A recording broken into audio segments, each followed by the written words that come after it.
Laba batholakale emotweni ebizike emanzini Emfuleni osemnambithi ngasemgwaqeni u-N11 bagcina ukubonakala ngomhlalulunye kumasingana babesuka eBergville belibangise efilidi kepha-ke abafikanga khona. Isibalo sabantu abathe baphangalala ngenxa yezikhukhula nemvula enamandla senyukele emva kokuthi kube khona imoto eyatholakala phansi kwebhlorho lapha ku-N11 phakathi komndambithi neNewcastle. Kunabantu-ke abathathu betholakale sebeshonile. Kusenjalo ithimba lezenhlekelele KwaZulu-Natal libizwe ezehlakalweni eziningana ezibangelwe imvula enamandla ezingxenyeni zesifundazwe. Imbiko yomnyango wezokubusa ngokubambisana esifundazweni iveza ukuthi okwamanje izintathu izifunda ezikhahlanyezwe yilemvula.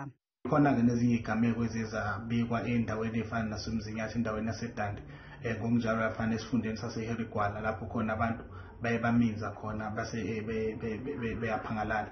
Le mvula ebihambisana nokuduma kwezulu yenze umonakalo omkhulu naseThekwini yacekela phansi ingqalasizinda nakwaDukuza naseNdwedwe izolo ebusuku. Kuqinisekiswe ukuthi bahlanu abantu abashonile kulandela lenhlekelele kanti-ke babili okubikwe ukuthi banyamalele.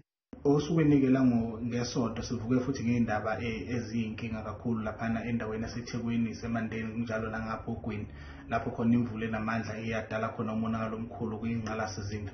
Kunabantu abahlanu sesibaqinisekisile ngaphansi kwaseThekwini ukuthi baye badlula ngalesikhathi imvula enamandla ihlasela.